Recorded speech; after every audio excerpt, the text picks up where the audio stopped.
I've been over to Australia a handful of times since that fight. Talked to the people.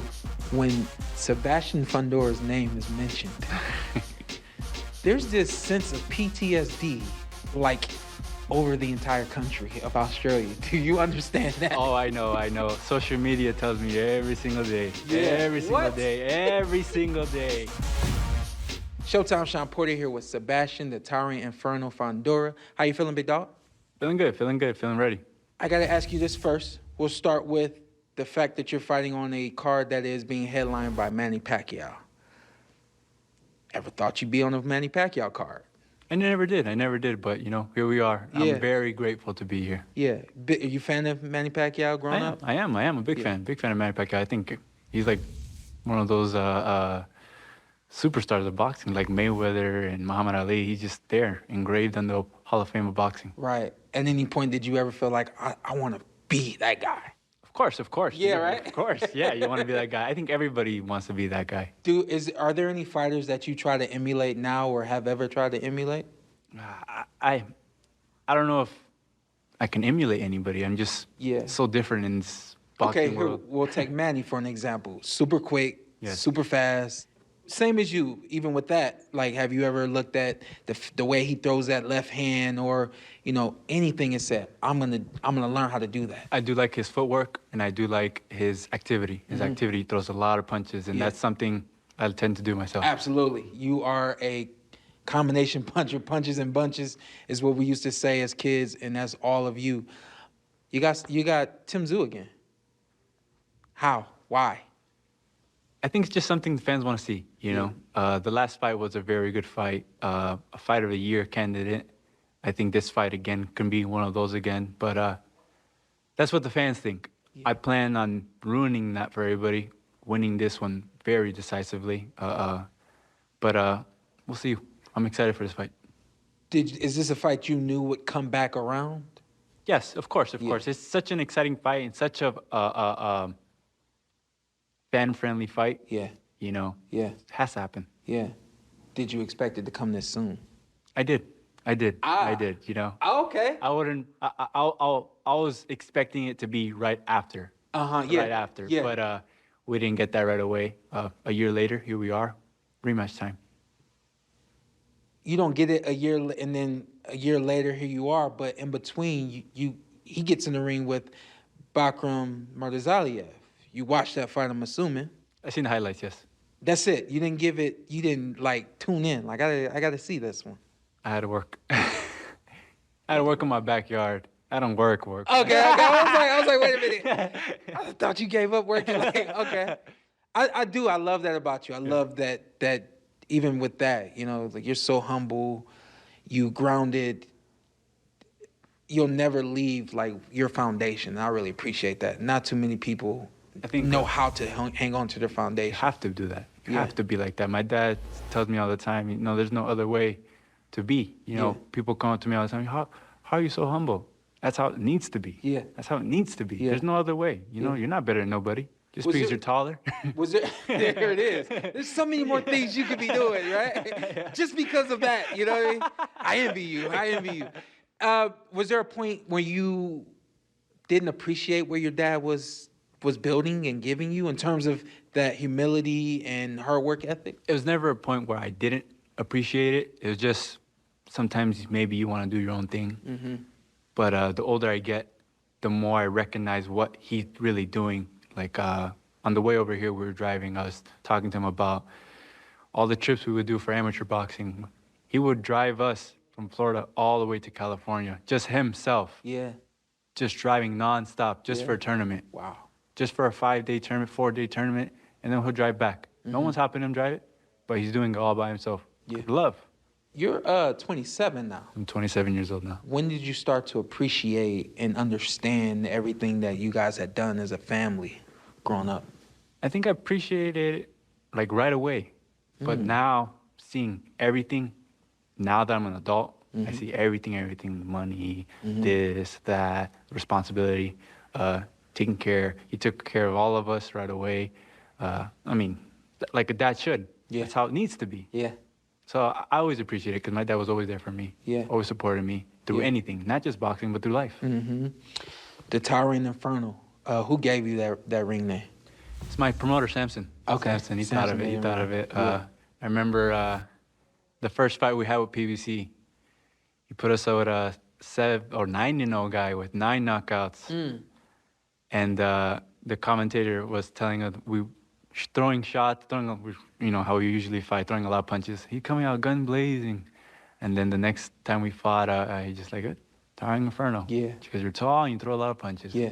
That works for me. Well, I like wordplay. You know what an inferno is, so would it be safe to say that inferno comes from your upbringing, from your childhood?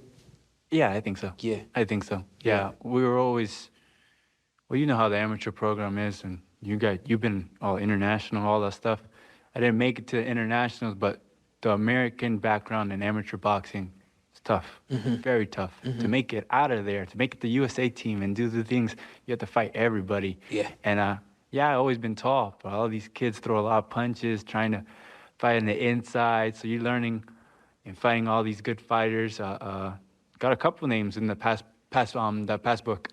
Oh, yeah. Yeah, I got a couple Oh, of names. yeah. Maybe Yeah. one day I'll start talking about my amateur background, but Yeah. you know, yeah, you get that toughness, the dog, you know, and then when you make it to the pro, it kind of slows down a little bit because they put you with opponents to build up your record, and it's like, oh, I got power. You're grown men now, and then you make it to this level, the world class level, where you're more than ready for that. And it's like I've been here before. Now I'm just doing it in front of bigger crowds, but you know, that's what it is. You know, that's how I see boxing. You see Tim Tszyu lose to Bakram Mardazaliev at that point, and you saw how he lost, even though you saw highlights. At that point, did you feel like this fight had gone away? For a little bit, I did. Yeah. I did. I didn't know what he was gonna do after that fight, how he was gonna react to that fight, because 2 losses back to back, especially when you haven't lost at all in your career. A lot of fighters tend to quit or take a long time off, and but he didn't. He didn't. He came back into it this year. He fought Spencer. He won very well, and I was just actually waiting for that moment for him to be in the high again to get that rematch. Did you watch that entire fight, or just highlights of that one as well? Well, these fights weren't that long, so Yeah. it wasn't. Even if I watched, I did watch the highlights for that one too Yeah. as well. But you know, I think he did great. I Yeah. think he's back onto it and he's ready for number 2. When you're getting prepared for Tim Tszyu, you watch a lot of film? I watch a lot of boxing. Yeah. Oh, you watch a lot of boxing. A lot of boxing. A lot of boxing. Not It doesn't have- specifically just it your guy. doesn't have to be Tim. No. Yeah. I know if I'm a right-hander. Yeah. I know if I'm fighting a smaller guy, but I'm gonna be focused on what I need to do. You know, because whatever I want him to do the dance that I'm gonna do. I'm gonna control the ring, and that's all I have to worry about. Let me tell you why I watched film. I didn't watch film to know everything about my fight, everything that my fighter would do. I was a very cerebral, psychological kind of guy. So I want to see how you react to things. I want to see how you think about things. I want to see you when you sit on your stool and when you get up and how you take your breaths and all those sorts of things. And so the reason why I was going to ask this question, and hopefully you can answer it, did you see a difference between the Tim Tszyu that fought you opposed to the Tim Tszyu that fought Mardazaliev, and now the Tim Tszyu that fought Spencer? The reason why I asked that, because there's supposed to be, he's supposed to change, and you're supposed to be able to see that, correct? Absolutely. Go ahead. Absolutely. Just like you see a fighter hurt in the ring, Yeah. you notice these changes. You notice these changes in behavior. I might not watch films of the fighter I'm fighting, but I recognize me and my father are kind of going a little bit deeper into the brain. We'll read books about how people think, and you see it throughout the week, the fight week. When we went through that fight week, I can see certain things, how uncomfortable he was. Today, I saw some certain things too today, and different changes in behavior. It's like, okay, we're doing the right things. Did you see positive changes or negative changes? Positive in our behalf, yes. No, okay. You go flip that on me. Wow, okay. The big thing for Australia, they're going to be concerned about his confidence. Did you see a lack of confidence today? And Tim. I can't speak for Tim.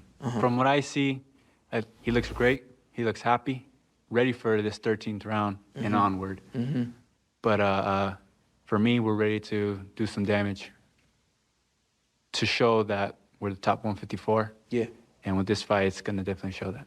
I think you know this, and I'm almost done, but I think you know this. A lot of people watching that first fight, he had a very good first 2 rounds. He gets the cut in that second round. And then there was a shift. Couple things. Number one, were you aware that if the fight had ended before the end of the 4th round, were you aware of that? No contest. That it would have been a no contest. Absolutely. Thank you. I know that. I know the rules. Yes. I know the rules, but I'm not in his corner, so I can't speak for them. So did you expect that fight to go through 4 rounds? In your corner, what did you guys say? Hey, you know?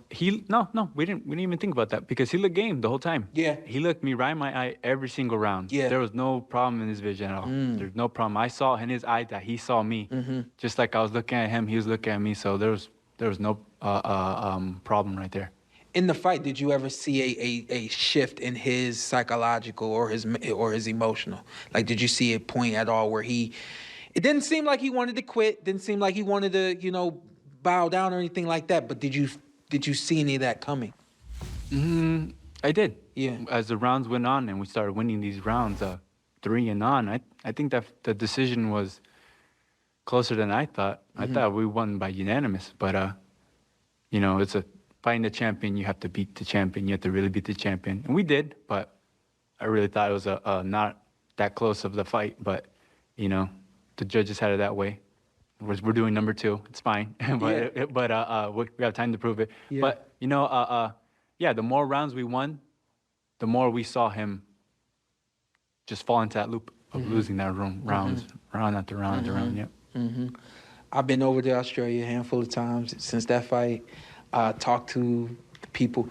When Sebastian Fundora's name is mentioned, there's this sense of PTSD, like, over the entire country of Australia. Do you understand that? Oh, I know. Social media tells me every single day. Yeah. Every single What? day. Every single day. But that's boxing. Yeah. You know, people have their opinions in the sport. One of these days, I do plan to visit Australia. I want to see Sydney. I want to see the orchestra place. It looks cool. But maybe after this fight, after all the dust is settled, everything's calm, everybody's friends, neutral, I could do that. But right now, I know that's a no-fly zone. Yeah, right now it's a no-fly zone. Pertaining to that PTSD, and there's a lot of people that feel like, hey, if the cut hadn't happened, he would have taken control. He would have won. List goes on. How do you make this fight look decisive? What are you gonna do different this time to make this fight 100% Sebastian Fundora's fight? I just gotta listen to my pops. This last fight, I listened to my pops. I boxed from the outside. Focus on the plan. Don't fall into no dumb stuff, you know. And with this camp, after this last fight, we went straight into camp. We didn't take not one day off, just right away to it. And I feel with this last fight, we polished a lot of things. We'll continue to polishing. This camp is just polishing. We're not resetting to start running or to lose weight or anything like that. We straight back to polishing. And you guys are gonna see it July 19th. Trouble. Absolutely. Yeah, Sebastian Trouble Fundora now. Well, there it is. The other half of the co-main event. You can catch Sebastian Fundora versus Tim Tszyu right there, July 20th on Australia's home of big boxing main event.